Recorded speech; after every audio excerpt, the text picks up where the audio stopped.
네, 반갑습니다. 자, 오늘 중개사법 첫 번째 시간이죠? 네. 자, 여러분들 시험 몇 회입니까? 34회. 그렇죠? 네. 자, 34회 시험에 여기 계신 분들 모두 합격할 수 있기를 제가 많이 도와드리겠습니다. 자, 저는 이제 여기 울산 계림법학원에서 공인중개사법을 강의하고 있는 이름을 적어 드릴게요. 이름은 장호찬입니다. 기억해야 되겠죠? 아무래도. 예. 공부는 못 해도 선생님 이름은 기억해야 된다 이 말이죠. 자, 오늘은 이제 첫 번째 시간인데 저번 주부터 수업 진행하셨죠, 여러분들? 민법 수업했고 개론했죠, 공법 했고, 중개사법은 이제 오늘 처음인데, 자, 그래서 첫 시간이기 때문에 여러분들 간단하게 우리 중개사법 우리 과목 있죠? 우리 과목에 대한 특징이 있어요. 특징하고 우리 과목의 구성. 두 가지만 먼저 체크하고 바로 진도를 나가도록 하겠습니다. 자, 이거를 이제 아주 중요한 의미를 가지고 있어요. 그래서 칠판에 한번 적어 보겠습니다. 우리 과목은 이름이 뭐라고 했습니까? 우리 과목 이름? 네, 우리 과목 이름이 이제 정확한 명칭을 보면은 공인중개사 법령 및 중개실무 이렇게 돼 있어요. 공인중개사 법령 및 중개실무. 그래서 우리 과목에 먼저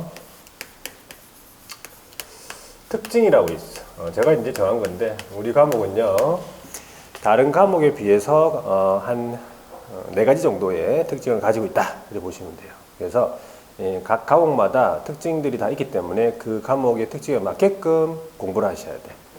첫 번째 특징이 뭐냐 하니까 첫 번째 특징이 다른 과목에 비해서 이 내용이 굉장히 쉽습니다. 다른 과목에 비해서 쉽다는 거예요. 우리 민법이나 공법 같은 거 공부를 조금 아직 수업 이제 처음 들어봐서 어떤 느낌이 드셨어요? 민법이나 공법 같은 거 조금 한 번 들으면 잘 모르겠죠. 한 번 들어도 잘 모르고 두 번 들어도 잘 모르고 계속 들어도 잘 몰라요. 근데 이제 쉽다는 거는 이제 한 번쯤 이제 우리 과목은 한 번쯤 읽잖아요. 그러면 대충 무슨 말인지 알아요. 그냥 대충은. 그죠? 네. 다른 과목들은 한두 번 읽어가지고는 이렇게 잘 느낌이 안 와요. 굉장히 낯설죠. 그래서 다른 과목에 비해서 내용이 쉽다. 이게 이제 굉장한 특징이에요. 자, 두 번째는 공부해야 될 분량이 적습니다. 양이 적어요. 공부해야 될 분량이. 다른 과목에 비해서 그렇다는 얘기죠. 그래서 우리 이제 법령 파트가 있는데 그 법령 파트의 조문 수가 몇 개냐 하니까 118개예요. 법령 파트만 이제 일단은 118개의 조문인데 이 118개의 조문에서 지금까지 보통 평균적으로 몇 문제 정도 나왔냐 하니까 28문제가 나왔어요. 우리 과목의 문제는 40문항입니다. 40문항에서 28개가 나왔다는 거죠. 그러면 한 몇 퍼센트를 차지한 거예요?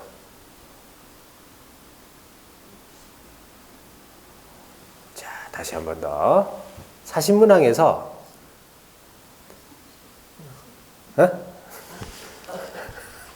자, 40문항에서 28문제가 나왔다. 그러면 몇 퍼센트 나온 거예요? 그렇게 하기가 조금 힘들죠?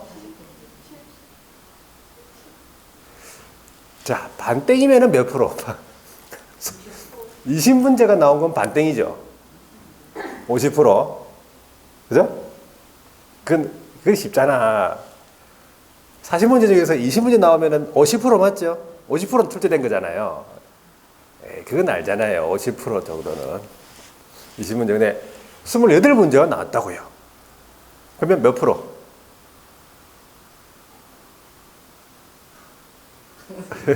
대답 안 하면 안 넘어가는 스타일이에요. 저는 원래. 대답을 해야지 넘어가는 스타일이거든. 65? 조금만 더 쓰세요.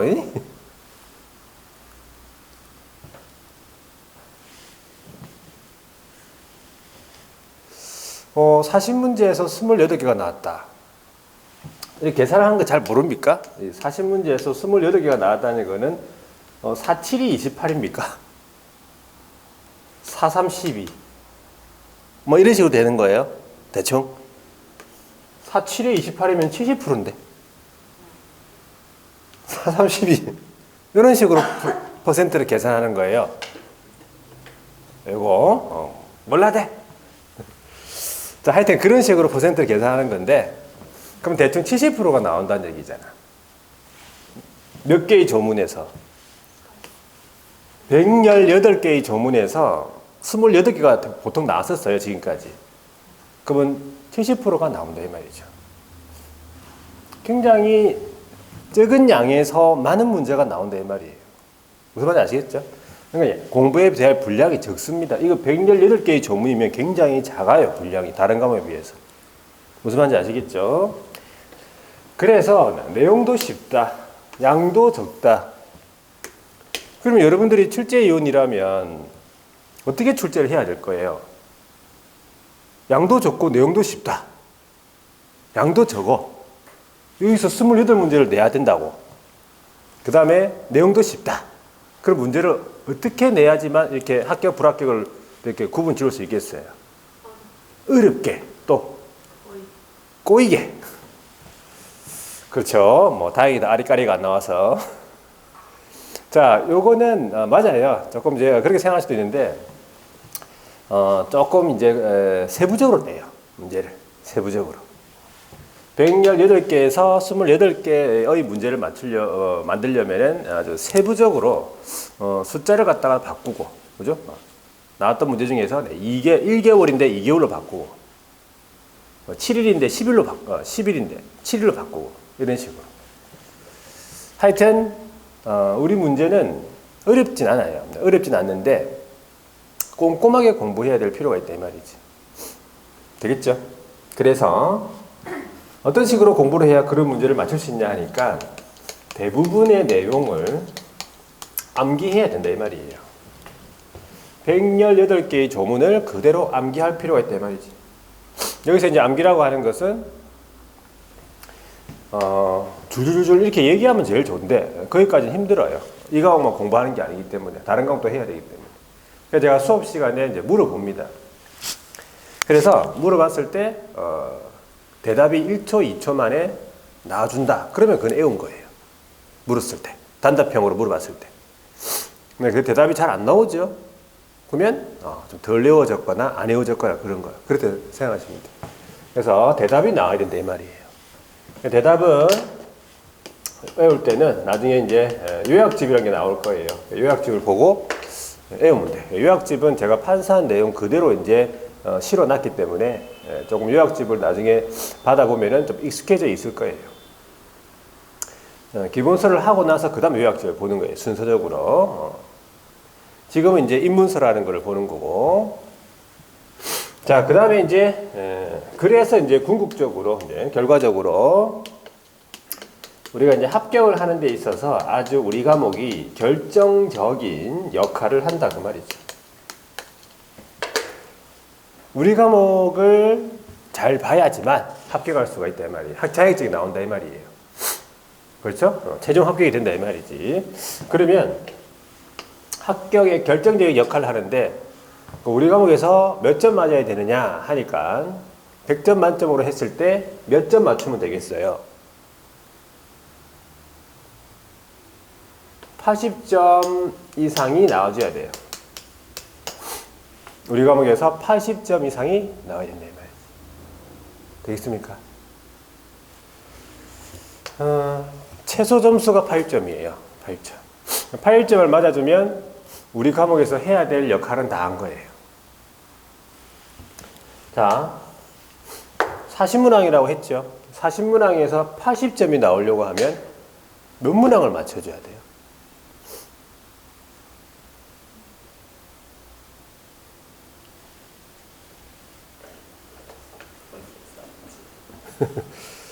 자, 바로 나오기 힘들어요. 이 대답이 바로 나오시는 분들은 공부를 한번 했거나, 그죠? 그런 분이 바로 나와. 알거든. 40문항에서 80점이 나오려고 하면은 32개를 맞춰야 돼요. 그죠? 32개. 32개면은 8개 틀려야 돼. 그게 우리가 해야 될 일단 최소 목표. 최소 80점. 더 많이 맞출 수 있으면 더 많이 맞춰주는 게 좋아요. 그거는 공부를 해보시면 알아. 나중에. 우리 과목에서 왜 많이 맞춰야 되는지. 맞출 수 있어. 요번에도 합격하신 분들 보면 다 85점 막 90점 나오고 95점 막 한두 개 틀리고 막. 여기 학원에서. 합격생이 너무 많이 나왔어요. 합격생.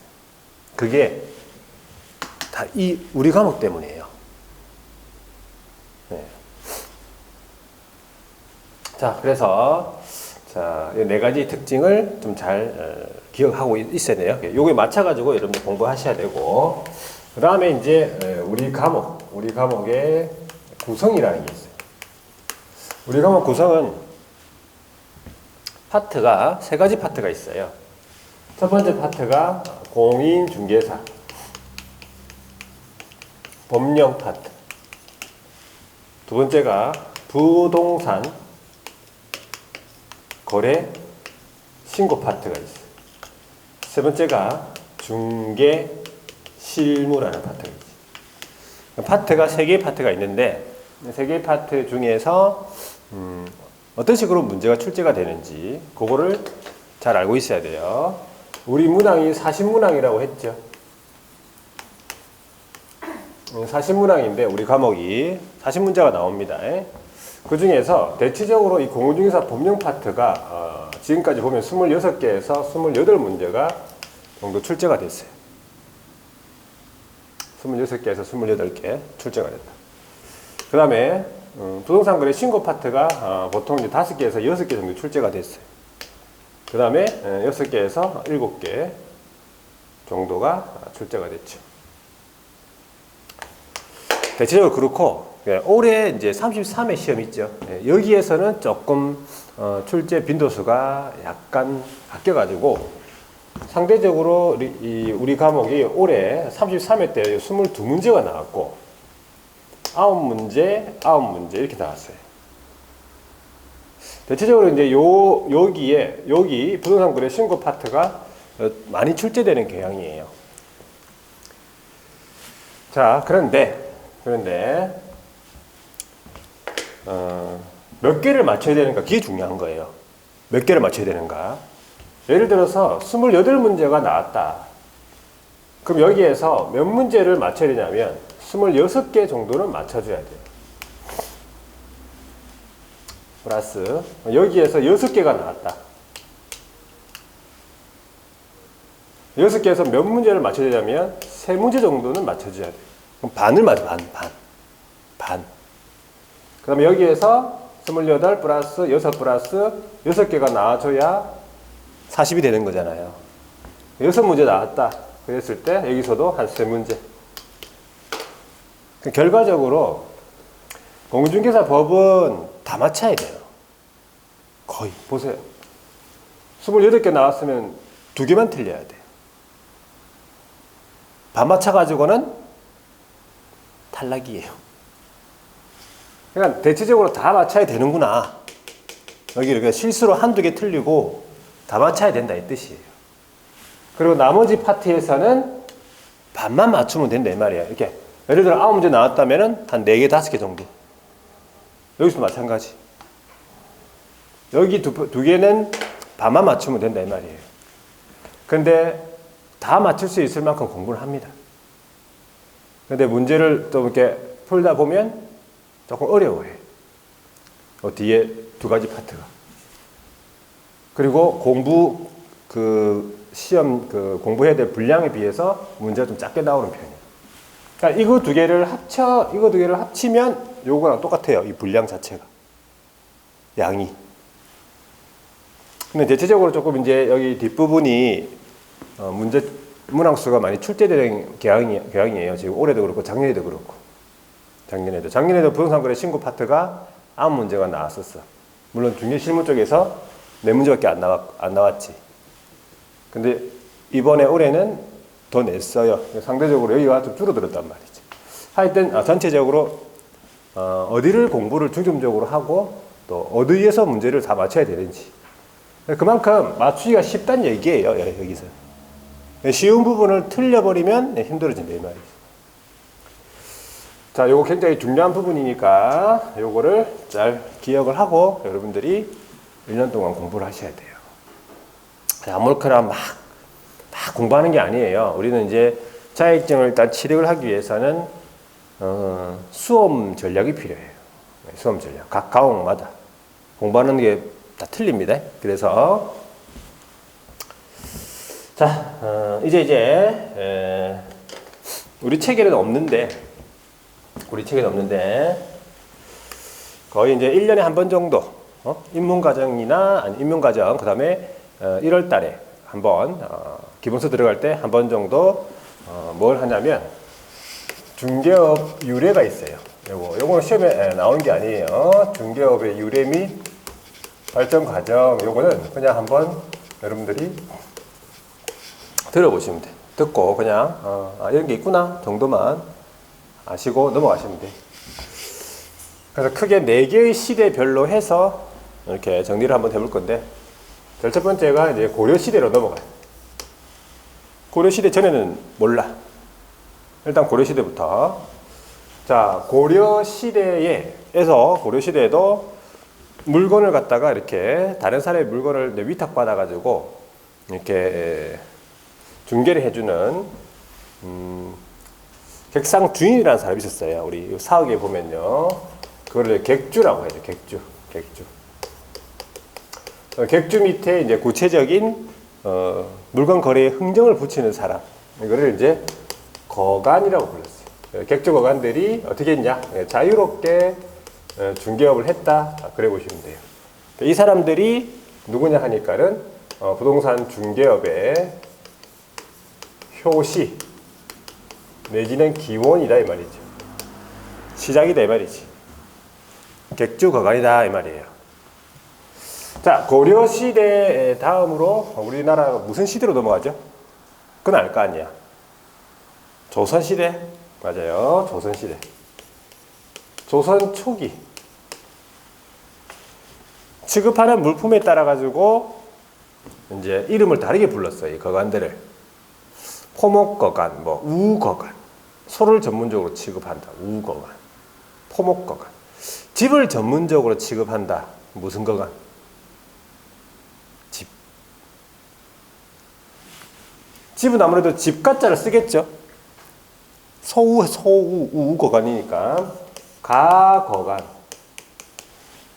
그리고 얘를 또 각회라고도 불렀어요. 각회. 그 다음에 집에 대해서 주름 잡는다 해가지고 집주름 이래 불렀어요.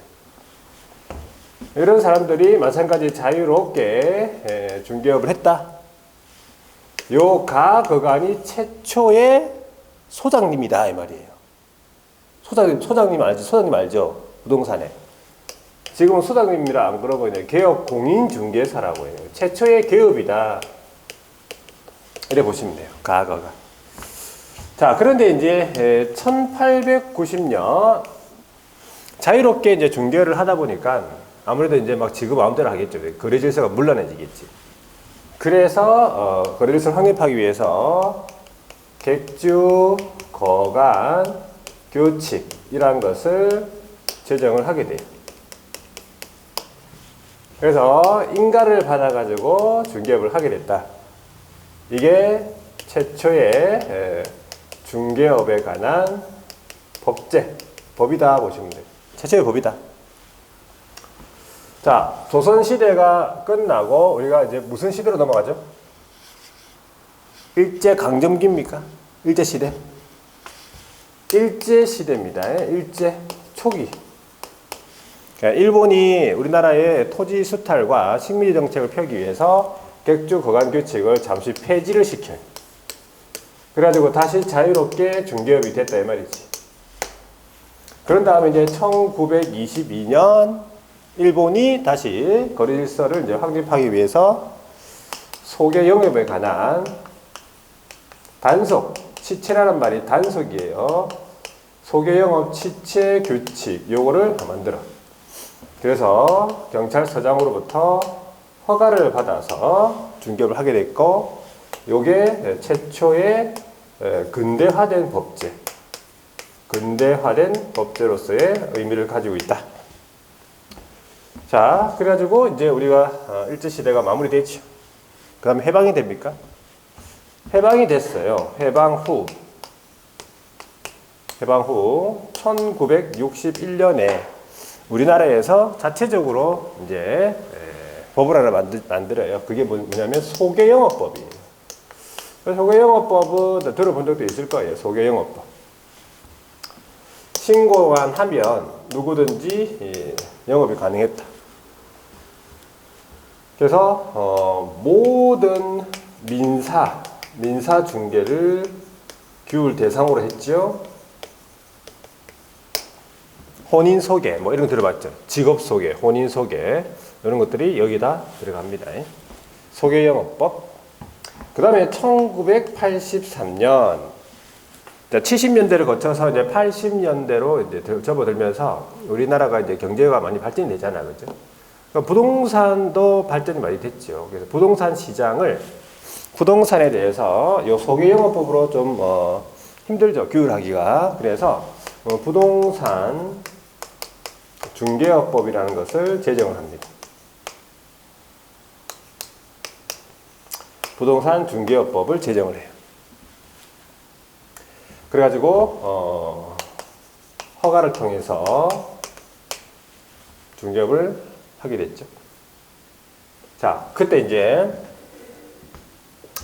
우리 시험이 1985년 요때 제1회 공인중개사 시험이 시작이 됩니다. 제1회 공인중개사 시험 1985년 제1회 공인중개사. 제1회 시험이 85년도예요. 85년도인데 지금 쭉 따져보면은 여러분들 시험이 34회잖아, 그죠? 이게 순서적으로 또 따져봤을 때 안 맞아요. 2년에 한 번씩 친 적도 있었어요. 2년에 한 번씩. 그래서 85년도에 제1회 시험이다. 이래 보시면 돼요. 85년도는 언제냐 하니까 85년도는 제가 태어나고 10년 후. 제가 태어나고 10년 후예요. 85년. 미리 제가 공개를 하는 거예요.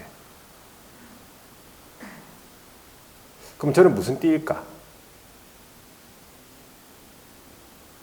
제가 태어나고 10년 후가 85년이니까. 저는 무슨 띠죠? 토끼? 토끼? 소? 소 아니고, 소는 74년생이, 73년생의 소예요. 전 토끼띠예요. 75년생이 토끼띠죠? 네. 토끼띠 있어요? 토끼띠예요? 토끼띠 아니고 토끼띠 손 들어보세요. 토끼띠 합격인데. 토끼띠 가족 중에 토끼띠 있어요? 합격이에요. 아무렇게 해놨다면 하여튼 토끼띠 내년에 토끼띠라던데 맞습니까? 관심 없고 뭐 내년 토끼띠라고 하던데 하여튼 합격입니다. 제가 미리 공개를 하는 거예요. 85년 제가 75년생입니다. 75년. 아시죠? 네, 아시겠죠? 자, 그 다음에 1999년 부동산 중개업법을 이제 개정을 해. 개정을 하면서 등록을 통해서 중개업이 가능했어요. 네? 등록을 통해서 중개업이 가능했다. 그래서 이때 이제 각종 규제들이 조금 이제 완화가 되죠. 그 다음에 이제 2005년으로 갑니다. 2005년. 자, 부동산 중개업법이 이렇게 이름이 바뀌어요. 공인중개사 업무 및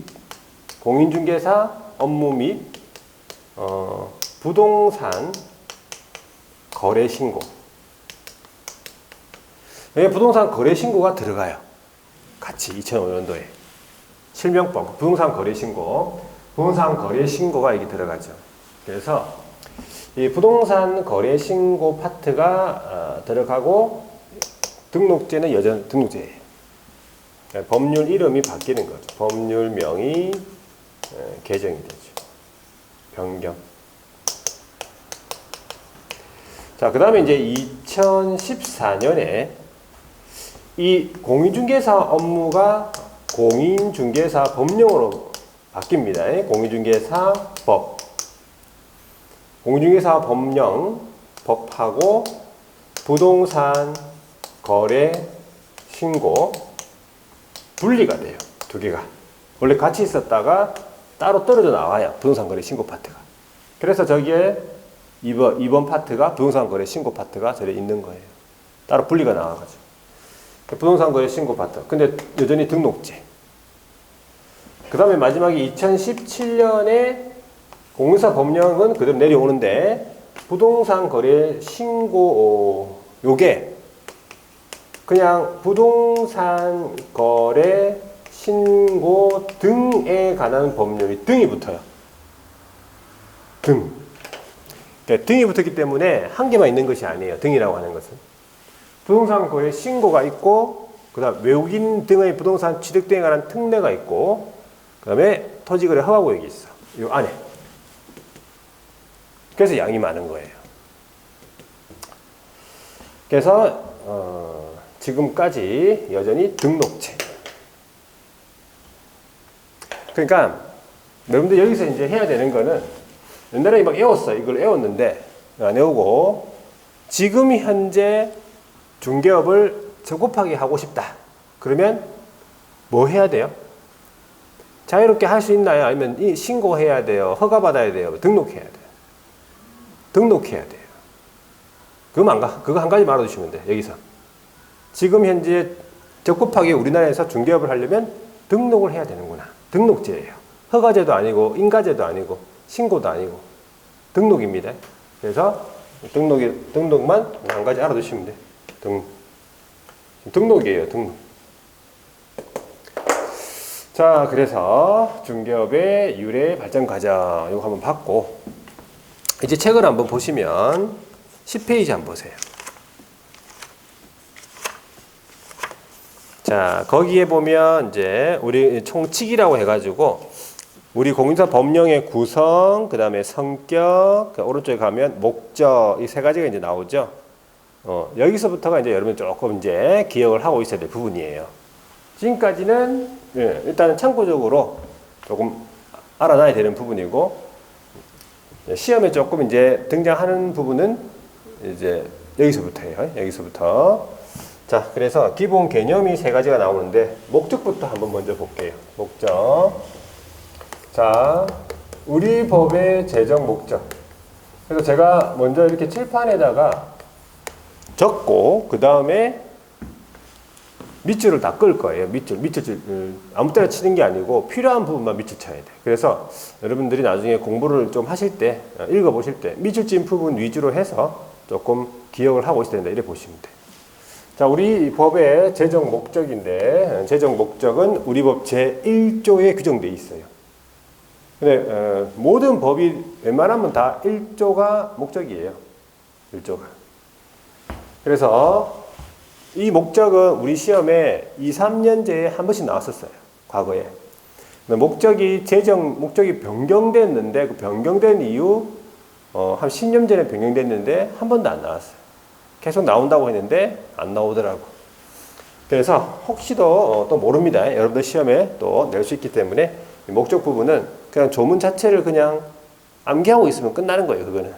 목적 4가지. 첫 번째 목적이 뭐냐 하니까 공인중개사 업무 등에 관한 사항을 정한다예요.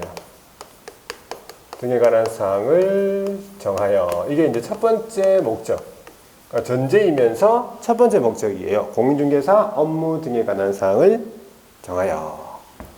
자, 두 번째가 그 전문성을 제고하겠다. 전문성 제고.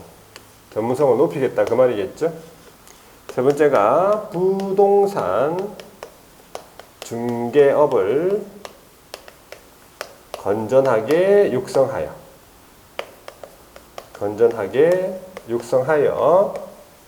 궁극적인 목적이 뭐냐 하니까 국민의 경제 발전에 이바지하겠다 이 말이죠.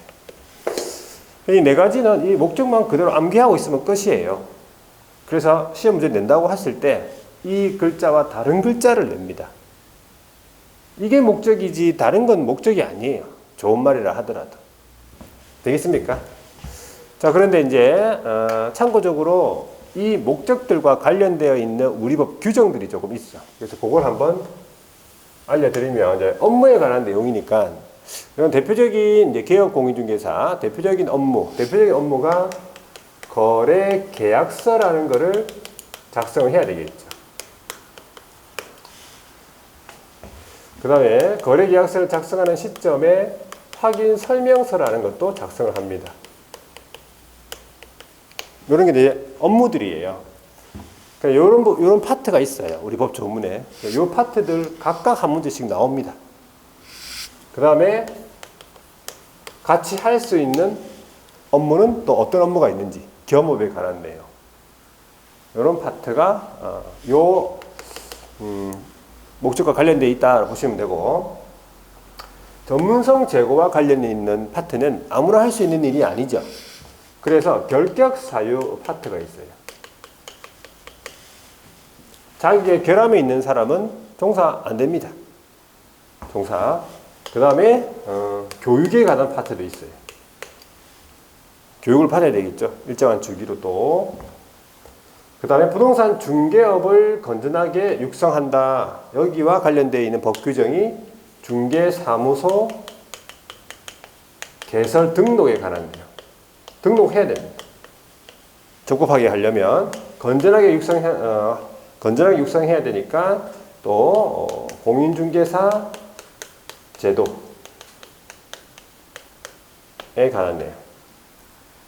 국민경제 이바지 이거는 이제 돈과 관련되어 있으니까 중개보수하고 실비와 관련되어 있는 그런 규정들. 이런 것들은 다 관련되어 있는 규정들이에요. 다 공부를 따로따로 해야 되는 지금 파트예요. 근데 이제 시험 문제를 낸다고 봤을 때는 어떻게 나오냐면 틀린 말을 내겠죠. 그럼 대표적으로 틀린 말은 어떻게 낼 수 있냐 하니까 공인중개사 업무라고 돼 있는데 여기에서 틀리게 나온다면 개업 공인중개사 업무 이렇게 나와요. 개업 공인중개사 업무 등에 관한 사항을 정하여 하면 틀렸어. 그 다음에 공인중개사 제도 등에 관한 사항을 정한다 해도 틀린 거예요. 대표적으로 그렇다는 얘기죠. 전문성을 제고하건대 공신력을 제고하겠다. 공신력을 제고하겠다. 틀린 목적이죠. 그 다음에 부동산 중개업이죠.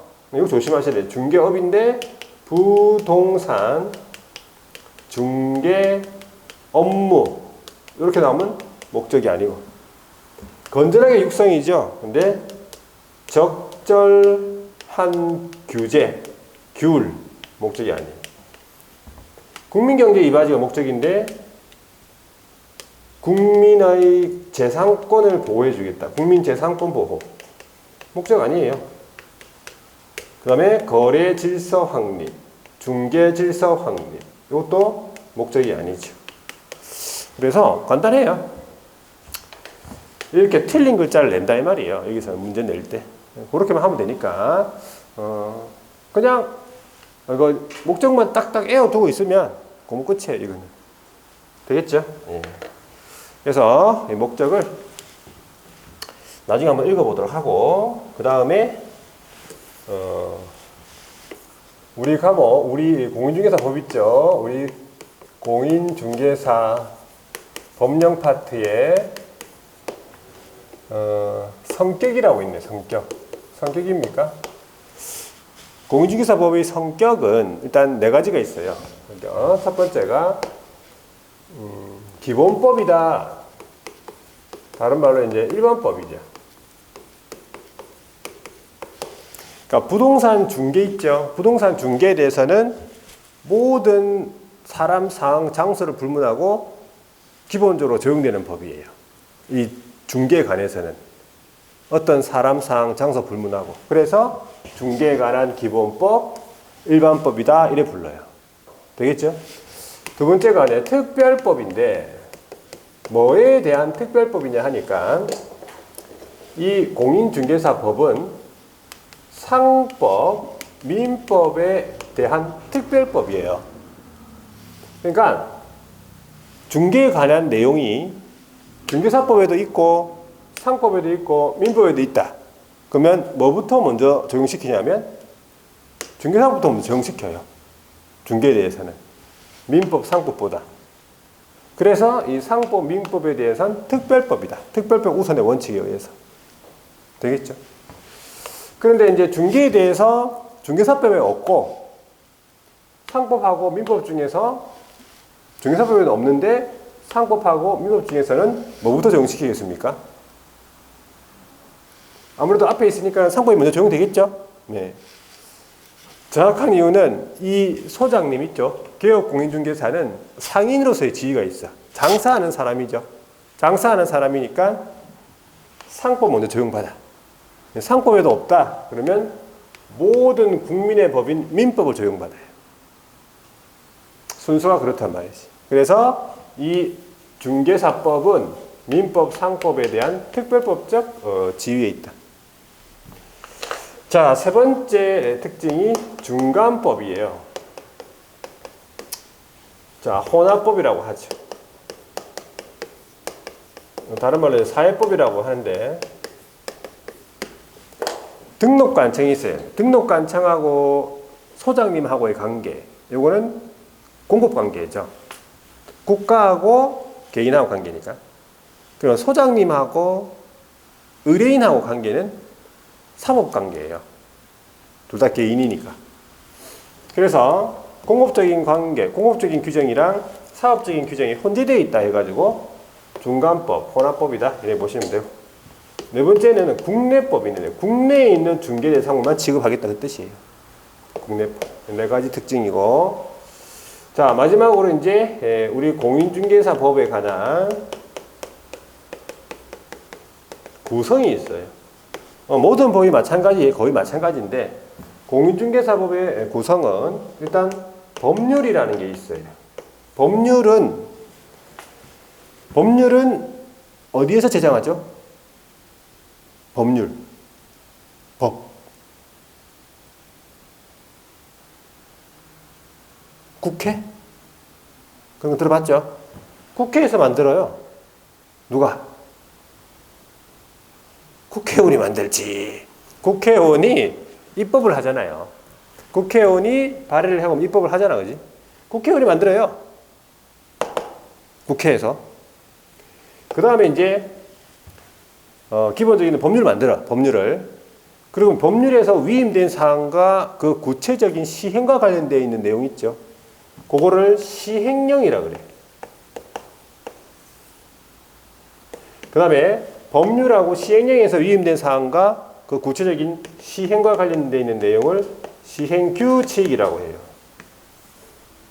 모든 법이 다 이렇게 구성되어 있어요. 법률, 시행령, 시행규칙. 그래서 법률은 아까 국회에서 국회의원이 만든다고 했죠. 그럼 시행령은 누가 만들어? 시행령은요, 대통령이 만들어요. 대통령 명령, 대통령령이라. 그래서 대통령령이라고 그래요. 대통령 명령. 되겠죠? 같은 말인 걸 알아두셔야 돼요. 시행규칙은 누가 만드냐 하니까 대통령 밑에 누가 있어요? 각 부 장관들이 있어요. 각 부 장관들이 만들어요. 우리 부동산과 관련되어 있는 장관은 누구냐? 누구야? 국토교통부죠. 그래서 국토교통부 장관이 만들어요. 우리 법의 시행규칙은 국토교통부령. 이거 알아두셔야 돼요. 같은 말. 자, 우리 법률은 자 7개의 장 51조가 제일 마지막 조. 1조가 제정 목적이 1조가 제정 목적이에요. 그리고 제일 밑에 51조가 있어요. 51조 과태료. 51조가 제일 마지막 조고 시행령은 7개의 장 38조라 제일 마지막 조예요. 시행규칙은 6개의 장 29조가 일단 제일 마지막 조. 중간중간에 비어있는 것도 있어. 그래서 이 51조, 38조, 29조 요거를 합쳐버리면 몇 조예요?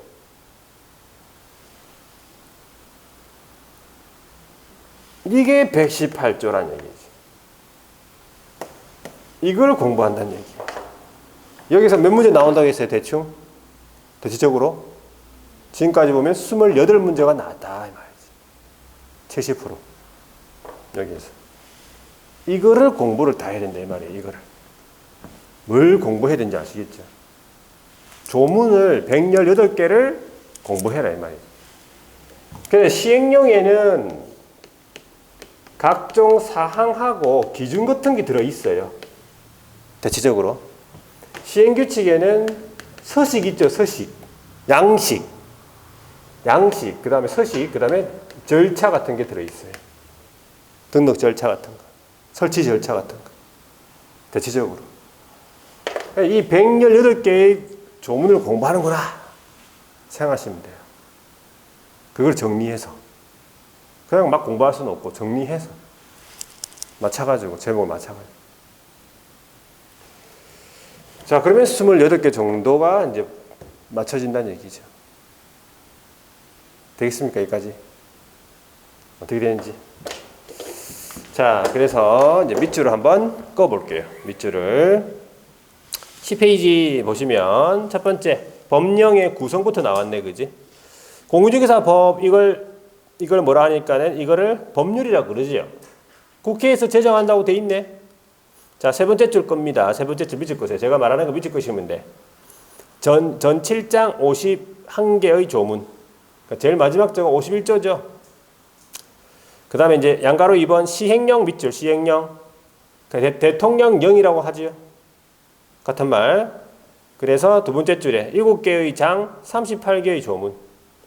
38조가 제일 마지막 조다. 그러니까 시행규칙, 국토교통부령 적혀 있죠. 국토교통부령 장관이 만든다. 세 번째 줄, 6장 29개의 조문. 29조가 제일 마지막 조. 그래서 요 정도 알아두시면 돼. 시험 문제만 단독으로만 나오고 그러진 않습니다. 대체적으로 그냥 국토교통부령이 뭐고 시행령이 뭐고 이 정도는 알아줘야죠.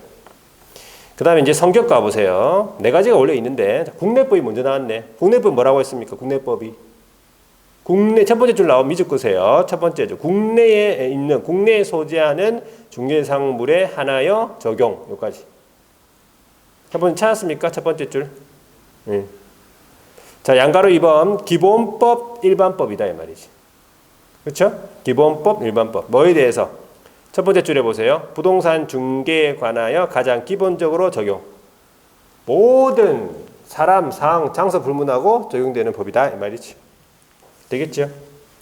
자, 오른쪽에 중간법 돼 있는데 중간법 사회법이라고 하지요. 혼합법이라고 합니다. 첫 번째 줄 끝에 보세요. 공법적인 규정과 그 옆으로 쭉 가보시면 사법적인 규정이 혼합되어 있다 이 말이지. 혼합법이라고 하지. 한 가지 빠졌네. 뭐가 빠졌습니까? 네 가지잖아. 아닙니까? 한 가지 빠졌죠? 뭐? 특별법. 특별법이 빠졌네, 그지? 특별법은 뭐에 대한 특별법이다? 공인중개사법은 뭐에 대한 특별법? 민법, 상법에 대한 특별법이다 이 말이지. 특별법이에요. 민법, 상법에 대한 특별법이다. 되겠죠? 자, 목적.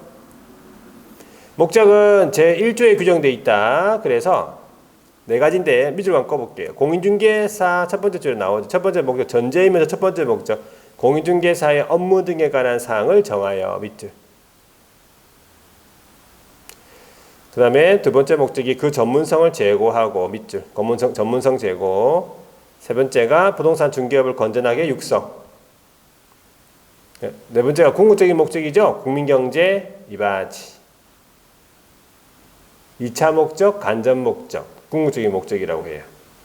그래서 이 목적이 우리 법 제1조에 규정되어 있죠. 그래서 여러분들이 요거를 한번 읽고 첫 번째 시간을 쉬도록 하겠습니다. 첫 번째 시간. 자, 요거를 제가 이제 시작하면 한꺼번에 같이 읽어 주시면 돼요. 자, 공인중개사 재정 목적 시작. 네. 자, 다시 할게요. 목적을 쭉 읽으시면 돼. 공인중개사 재정 목적 시작.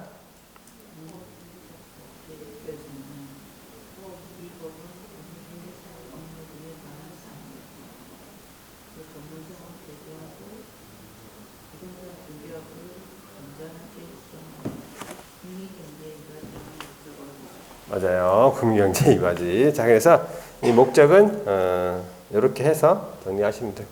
자, 그 다음에 이제 4에 보시면 용어정의 나오죠. 이 용어정의는 이때까지 한 번도 안 나온 적이 없어. 그래서 이 용어정의는 굉장히 중요하죠. 그래서 조금 쉬었다가 한번 또 보도록 하겠습니다.